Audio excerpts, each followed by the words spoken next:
In this video, guys, I'd like to show it to you what you can visit in Europe in 16 days. So let's go.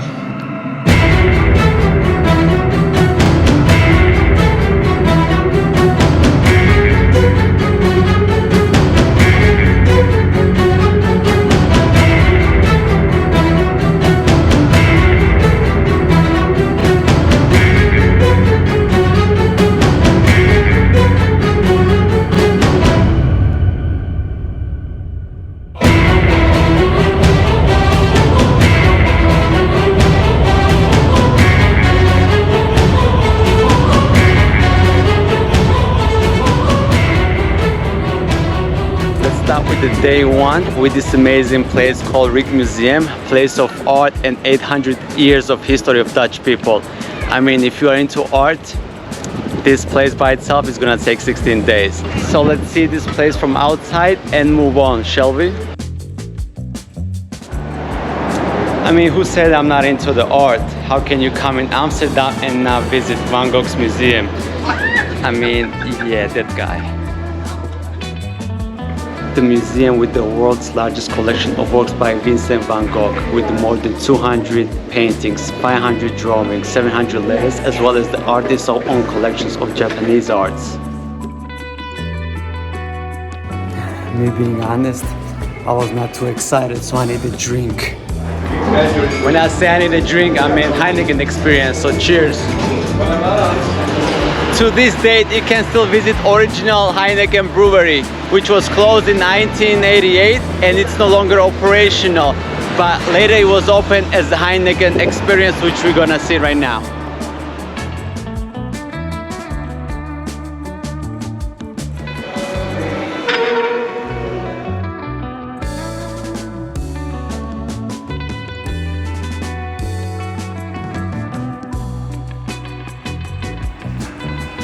Gerard Heineken was 22 years old when he founded Heineken. Thank you.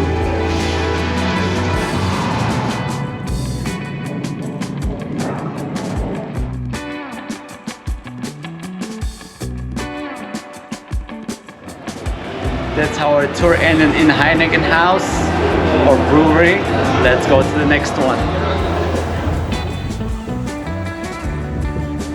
Throughout the whole trip, we're gonna visit a lot of places as Royal Palace of the specific country. So this is Royal Palace of Amsterdam. So let's go, let's see inside.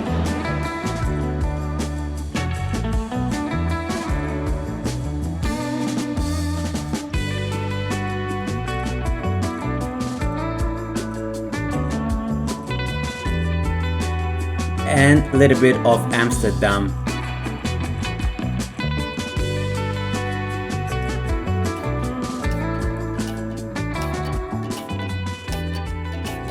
One of the main reasons we visited right now is because of the Keukenhof. This place should be all filled of flowers, but they told me we came too early.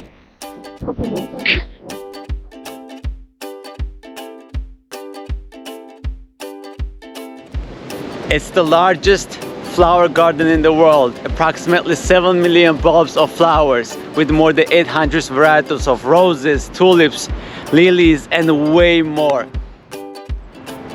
Unfortunately, this place is open only 8 weeks, from March to May, so this is your small window to visit this amazing place. Why you visit Keukenhof, keep in mind the huge line on the buses, so wasted 1 hour. And the red light district, otherwise Amsterdam is famous for. Unfortunately, respect to others, I cannot show it to you otherwise what's going on over here. So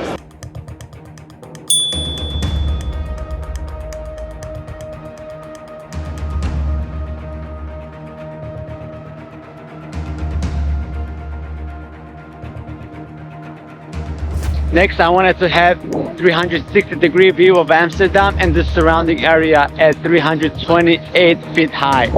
From the top floor of Adam Tower, you can spot the historical places.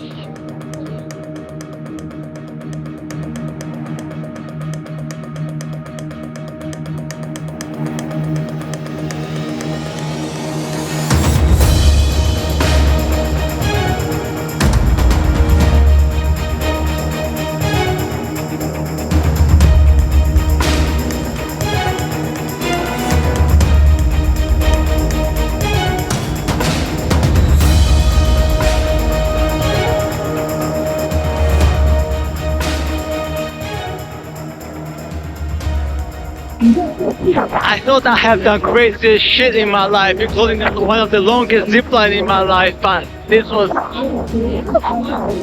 Amsterdam was a little bit of disappointment, but we moved to the next one.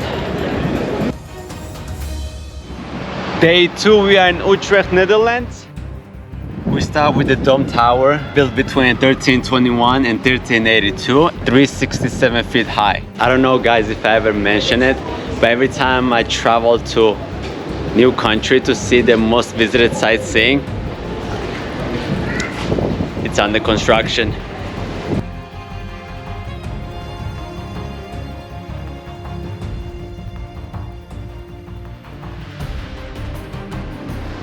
Castle de Haar is the largest castle in Netherlands. It's located 30 minutes from Utrecht and it's one of the top 10 touristic places you can visit in whole Netherlands. Castle has 200 rooms and 30 bathrooms, so let's try to visit at least half of them.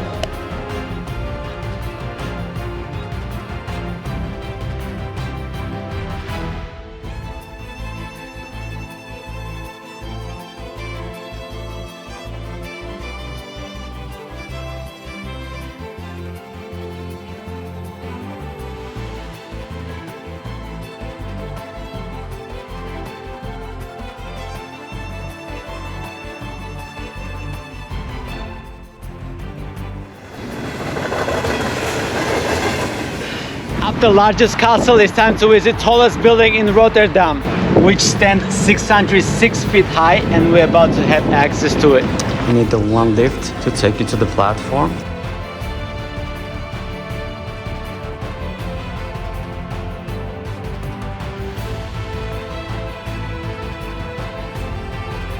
And the second lift to take you to the top.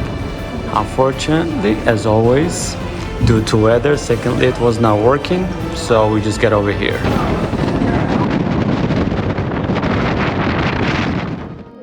I'm an engineer. I love seeing engineering masterpieces, and bridges are one of those that really excite me. So here is the Erasmusburg Bridge, which connects southern and northern part of the city of Rotterdam. And this is one of the coolest places I ever been to. It's like a marketplace, closed dome, and just restaurants and restaurants and restaurants. May of 1940, the entire city of Rotterdam was destroyed. Monumental buildings were bombed, leaving behind the shell of former Dutch capital. Rather than let the city wash away with defeat, what arose was opportunity to make Dutch city more architecturally unique and modern than any other place, and voila!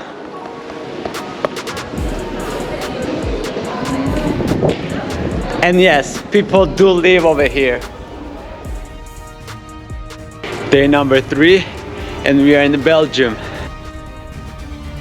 And we start with UNESCO Heritage. Wait, you don't have to Google it. Here it is. Belfort Castle, which takes 366 steps to climb up, so let's go.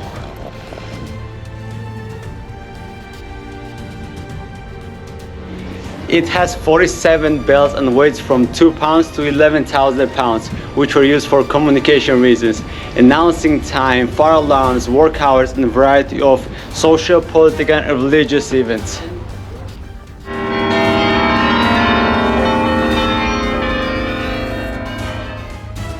From Bruges we came to Genk to see the Gravediging Castle, which originally dates from 1180 and was residence of counts and Flanders until 1353.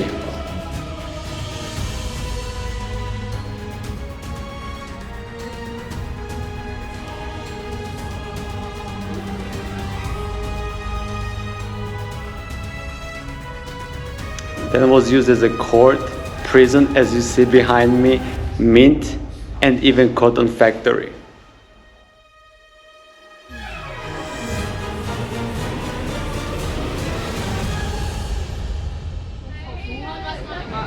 From Bruges we went to Ghent and then we went to Brussels. I mean, how you can be in Belgium and not eat a waffle?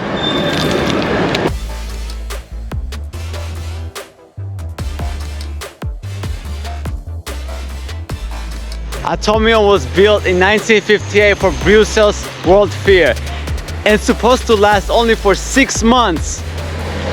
After 53 years, it's still standing. It's one of the tallest buildings in whole Belgium. Out of 9, only 5 of the steel balls open to the public.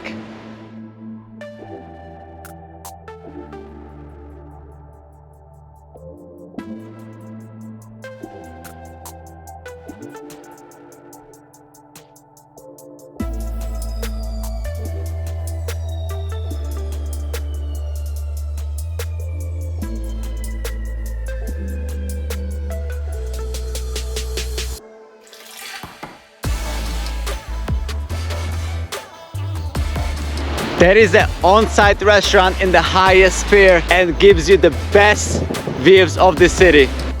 For the best view of the city, you have to go on the top floor to enjoy the restaurant.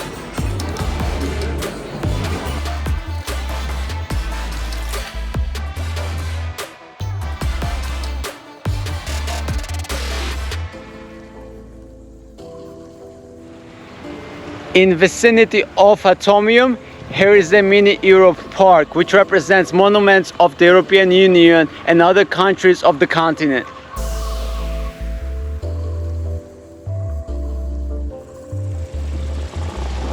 With over 80 countries and 350 buildings are represented over here.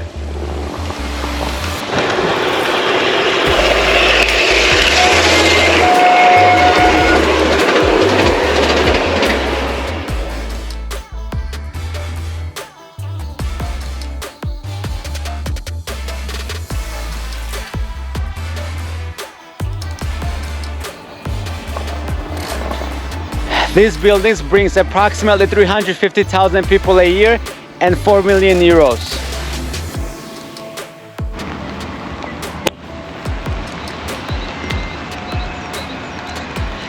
Yeah, baby, we were there already. If you guys have not seen my video on Italy, just check it out. Video in description. Venice. If you are questioning, yeah, I hate this fucking hat too and this coat. But since I got over here already 3rd day, it's just rainy, pouring, windy and shitty weather you can ever possibly imagine. So I'm dealing with, so do you.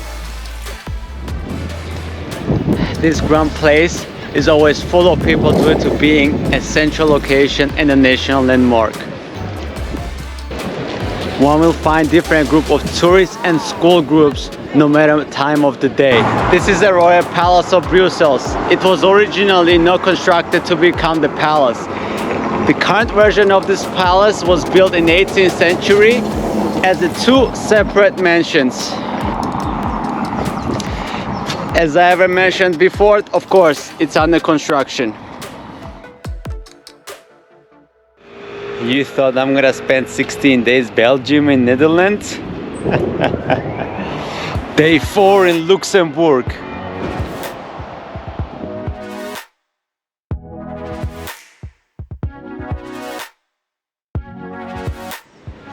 Official language in schools is German, but on the streets and restaurants people will communicate with you in French. What?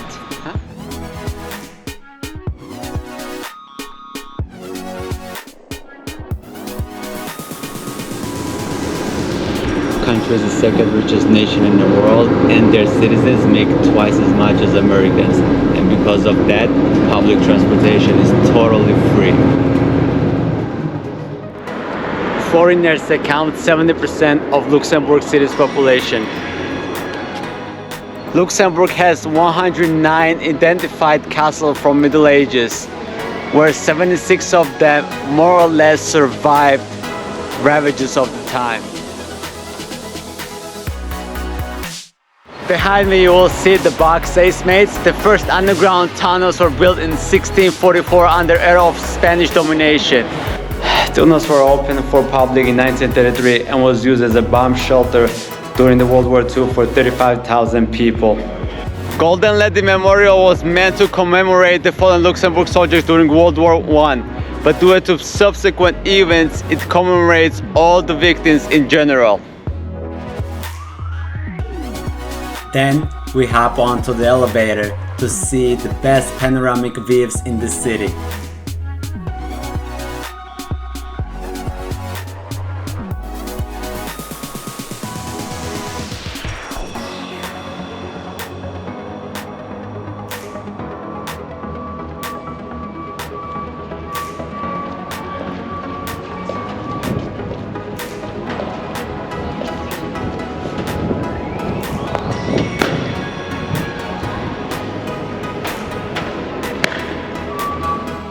Fun fact, when I was in Luxembourg, Prince Francois was born on March 27.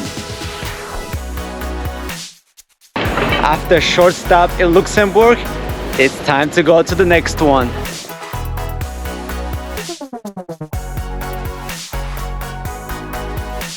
Day number 5, country number 4. We are in Monaco, baby.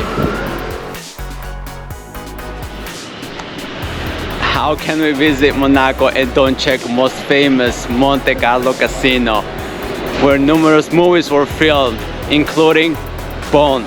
Dry martini. Oui, monsieur. Wait. 3 measures of Gordon's, 1 of vodka, half a measure of quinoa lily. Shake it over rice and then add a thin slice of lemon peel. Yes, sir.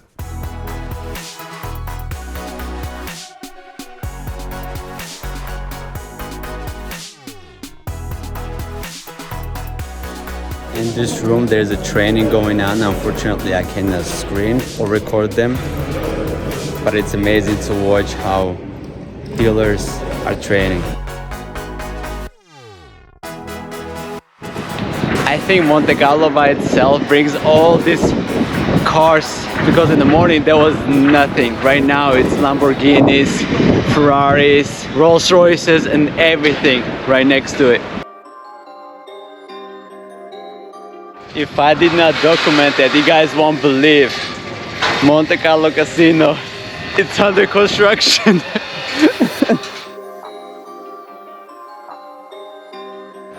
Formula One's Monaco Grand Prix, one of the prestigious in the world, held over here since 1929. Country is putting final preparations for Formula One races upcoming in next month. From Formula One racetrack to Monaco Sprint's Collection Garage Museum. So let's go and check it out, what's going on over there.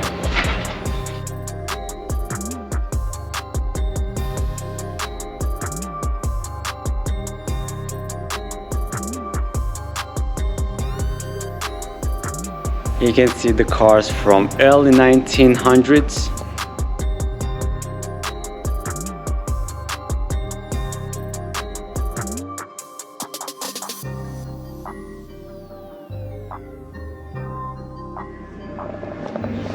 Every time I see this car, it always reminds me only one scene.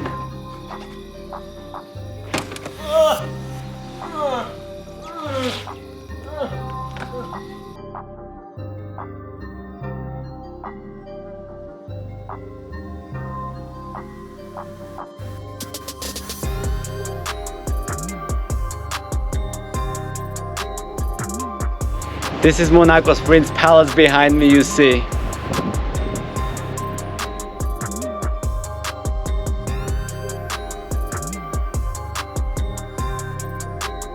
All my trip is really joke. Netherlands windy, Belgium rain, Luxembourg snow, Monaco strikes, and public transportation constant delays or cancellations. So after riches of Monaco, it's time to go to Marseille or France. Marseille was one of the biggest disappointments of any trip I ever had, because growing up I loved the movie Taxi. Feels like a city was left to rot by its government. Marcel, I still love you. So France in the mind, this is already 5 countries in 5 days.